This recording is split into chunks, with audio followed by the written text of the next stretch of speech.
Hi friends, welcome and welcome back to our channel. எப்போவாது இப்படி யோசித்து பார்த்துருக்கீங்களா? நாம் எவ்வளவு தான் நல்லவங்களாக இருந்தாலும் ஏன் ஒரு சில பேர் நம்மளை மதிக்கவே மாட்டிக்காங்க? நம்ம அருமை ஏன் அவங்களுக்கு புரியவே இல்லை? வாழ்க்கையில் ஒரு மாதிரி வெறுமையாக தனிமையாக இருக்கிற மாதிரி உங்களுக்கு தோணுதா?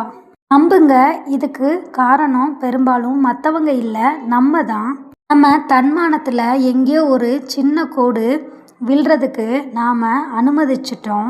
அதை சரி பண்ணாமல் நாம் என்ன தான் செஞ்சாலும் நம்ம மதிப்பு முழுசாக வெளிப்படாது.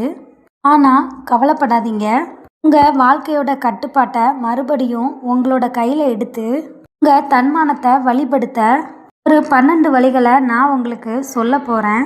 நான் சொல்ல போகிற ஒவ்வொரு விஷயமும் முக்கியம், ஆனால் கடைசி விஷயம் உங்கள் வாழ்க்கையோட பார்வையை மாற்றிடும். ஸோ இந்த வீடியோவை ஃபுல்லாக கேளுங்க, ஸ்கிப் பண்ணாமல். அண்ட் நம்ம சேனலை ஃபஸ்ட் டைம் பார்க்குறவங்க மறக்காமல் சப்ஸ்கிரைப் பண்ணிக்கோங்க. அப்போ தான் இது மாதிரியான யூஸ்ஃபுல்லான வீடியோஸ் உங்களுக்கு அடுத்தடுத்து நோட்டிஃபிகேஷனாக கிடைக்கும். இப்போ வாங்க வீடியோக்குள்ளே போயிடலாம். ஃபஸ்ட்டு வழி, யார் பின்னாலேயும் உங்களோட மதிப்பை குறைச்சிட்டு போகாதீங்க. ஒருத்தவங்க உங்களை மதிக்கலையா, போகட்டும். அவங்க பின்னாடியே நீங்கள் போனால் நான் உங்களை விட மதிப்பு குறைஞ்சவன்னு நீங்களே சொல்கிற மாதிரி ஆகிடும். அது ஒரு பலவீனமான தோற்றத்தை ஏற்படுத்தும். உங்களோட நேரம், சக்தி, உணர்வு இது எல்லாமே விலை மதிப்பற்றது. அதை உங்களுக்கு மதிப்பு கொடுக்காத ஒருத்தங்களுக்காக வீணடிக்கணுமா? பட்டாம்பூச்சியை துரத்துனா அது பறந்துக்கிட்டே தான் இருக்கும். ஆனால் நீங்கள் உங்கள் வாழ்க்கையவே ஒரு அழகான பூந்தோட்டமாக மாற்றினா பட்டாம்பூச்சி உங்களை தேடி தானாக வரும். அதாவது மற்றவங்களுக்கான அங்கீகாரத்துக்காக ஓடாமல் உங்கள் மேலே நீங்கள் கவனம் செலுத்துங்க. உங்கள் திறமைகளை வளர்த்துக்கோங்க. உங்கள் இலக்கை நோக்கி செயல்படுங்க. உங்கள் வாழ்க்கையை நீங்கள் விரும்பியபடி வாழுங்க. சரியானவங்க உங்கள் கூட இருப்பாங்க. அவங்க தானாக உங்களை தேடி வருவாங்க. 2வது வழி, அடுத்தவங்க பாராட்டணும் அப்படின்னு எதிர்பார்க்காதீங்க. அவங்க நம்மளை பாராட்டுவாங்களா அப்படின்னு அடுத்தவங்களுக்காக வாழாதீங்க. உங்கள் மதிப்பு உங்கள் கையில் தான் இருக்குது. வெளியே இருந்து வர்ற பாராட்டு ஒரு தற்காலிகமானது தான். அது எப்போ வேணும்னாலும் மாறலாம். ஆனால் உங்கள் மனசுக்குள்ளே இருந்து வர்ற திருப்தி தான் உண்மையானது, நிலையானதும் கூட.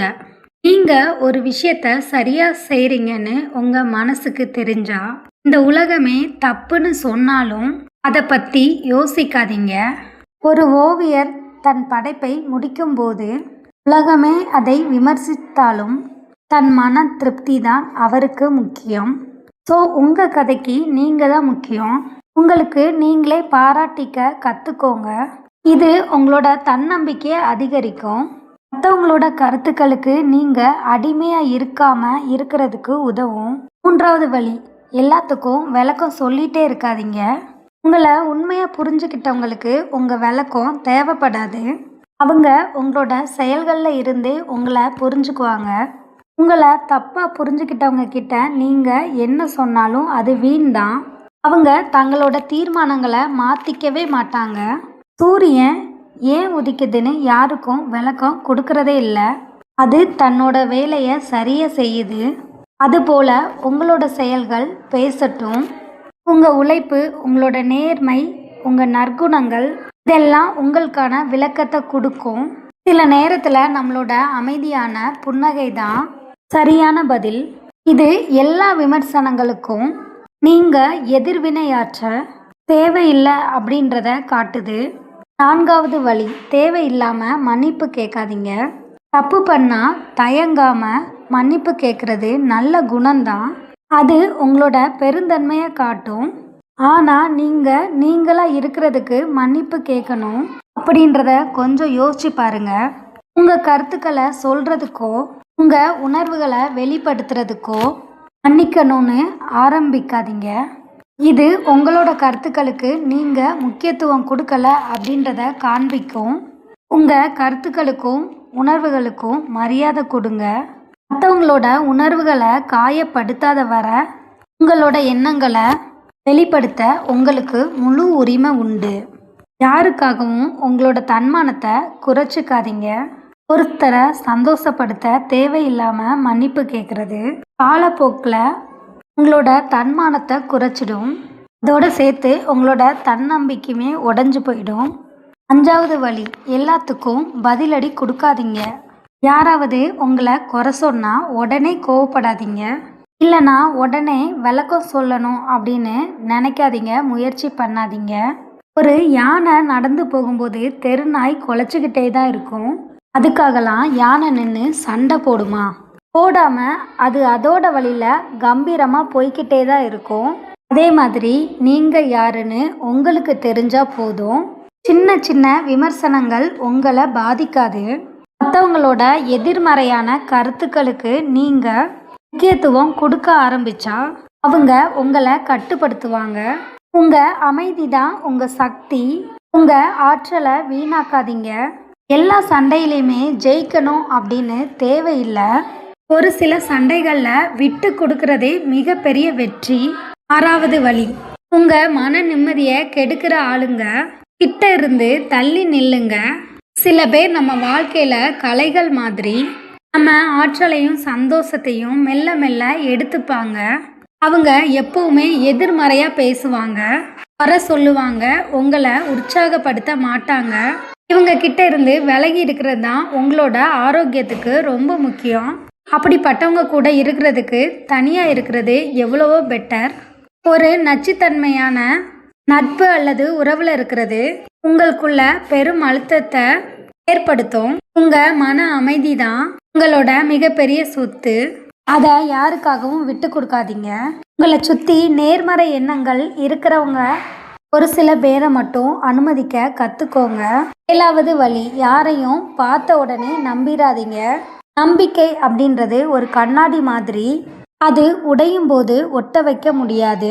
இனிமையான வார்த்தைகளை மட்டும் கேட்டு உங்கள் மனசோட திறவுகோலை எல்லார்கிட்டையும் கொடுக்காதீங்க. நிறைய பேர் வாயால் நல்லவங்களா மட்டும்தான் பேசுவாங்க.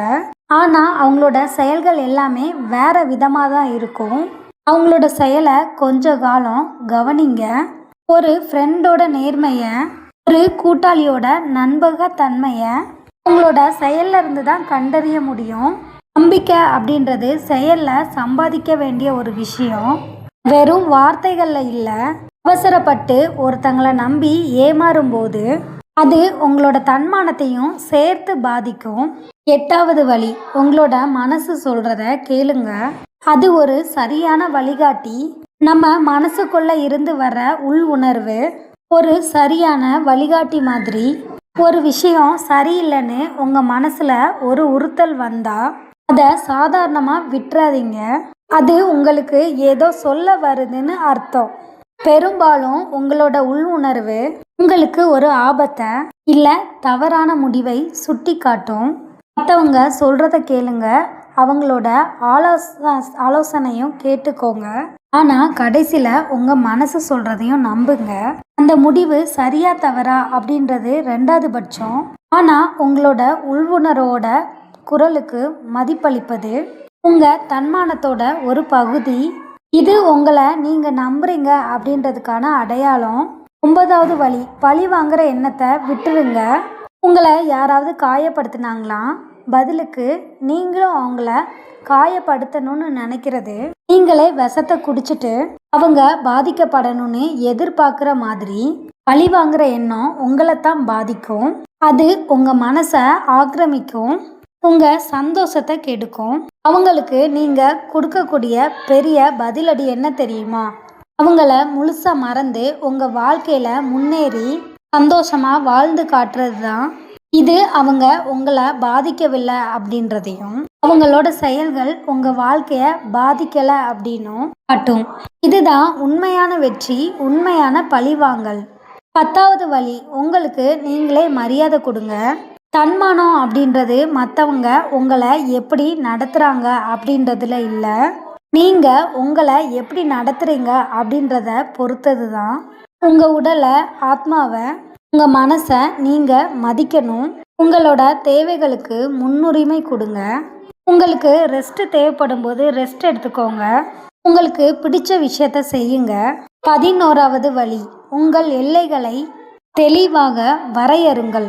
மற்றவங்க உங்களோட தனிப்பட்ட எல்லைக்குள்ள எவ்வளோ தூரம் வரலாம், உங்களை எப்படி நடத்தலாம், என்ன பேசலாம் அப்படின்ற விதிகளை நீங்களே அமைக்கணும். இது எனக்கு சங்கடமா இருக்கு, நான் இந்த விஷயத்துல உதவ முடியாது, என்னோட தனிப்பட்ட விஷயத்தை பத்தி நான் பேச விரும்பல அப்படின்னு சொல்றதுக்கு நீங்க தயங்கக்கூடாது. மற்றவங்க கோவப்படுவாங்களோ, மற்றவங்க தவற நினைப்பாங்களோ அப்படின்னு பயந்து உங்களோட எல்லைகளை மீற விடக்கூடாது. வேண்டான்னு சொல்றதுக்கு கூட பயப்பட வேண்டாம். உங்களோட எல்லைகளை மதிக்காதவங்க உங்களோட தன்மானத்தை மதிக்க மாட்டாங்க. உங்களோட எல்லைகளை பாதுகாக்கிறது உங்கள் சுயமரியாதையை பாதுகாக்கிறதுக்கு சமம். இது உங்களுக்கு மன அமைதியையும் கட்டுப்பாட்டையும் கொடுக்கும்.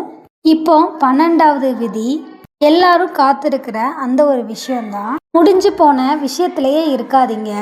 நடந்து முடிஞ்ச விஷயங்களை நினச்சி வருத்தப்படுறது, வண்டி ஓட்டும்போது முன்னாடி பார்க்காம பின்னாடி காட்டுற கண்ணாடியை பார்த்து ஓட்டுறது, அந்த ஒரு செயலுக்கு சமந்தான். கடந்து போன விஷயத்த நினச்சி கவலைப்படுறதால உங்களோட எதிர்காலமும் நிகழ்காலமும் பாதிக்கப்படும். கடந்த காலம் ஒரு பாடம், அவ்வளவுதான். அதில் இருந்து கற்றுக்கிட்டு அடுத்த கட்டத்துக்கு போங்க. பழசு அப்படின்ற நங்கூரத்தை தூக்கி எறிஞ்சாதான் உங்கள் வாழ்க்கை அப்படின்ற கப்பல் எதிர்காலத்துக்கு பயணிக்க முடியும். ஒவ்வொரு நாளும் ஒரு புதிய ஆரம்பம். நேற்று செஞ்ச தவறிலிருந்து பாடம் கற்றுக்கிட்டு இன்னைக்கு புதிய நம்பிக்கையோட வாழ கற்றுக்கோங்க. ஷார்ட்டாக சொன்னால், தன்மானம் அப்படின்றது ஒரு சக்தி. அது மற்றவங்க கொடுக்கறது இல்லை, நம்மக்கிட்ட இருந்து தான் வரணும். நீங்கள் நீங்களாக இருங்க, தைரியமாக இருங்க, ஒரு கடல் மாதிரி அமைதியாக இருங்க. ஆனால் உங்களோட தன்மானத்தை யாராவது தேவையில்லாமல் சீண்டி பார்க்க நினச்சா நீங்கள் ஒரு பெரிய அலைன்னு கூட காட்ட தயங்காதீங்க. இந்த கருத்துக்கள் அனைத்துமே உங்களுக்கு ஏதாவது ஒரு வகையில் உதவும் அப்படின்னு நான் முழுசாக நம்புகிறேன். இந்த வீடியோவை முழுசாக பார்க்குறவங்க மறக்காமல் ஒரு லைக் பண்ணி சப்போர்ட் பண்ணுங்கள். அண்ட் இந்த வீடியோ நிறைய பேருக்கு யூஸ்ஃபுல்லாக இருக்கும்னு நினைக்கிறேன். ஸோ மற்றவங்களுக்கும் ஷேர் பண்ண மறந்துடாதீங்க. தேங்க்யூ. Hi friends, welcome.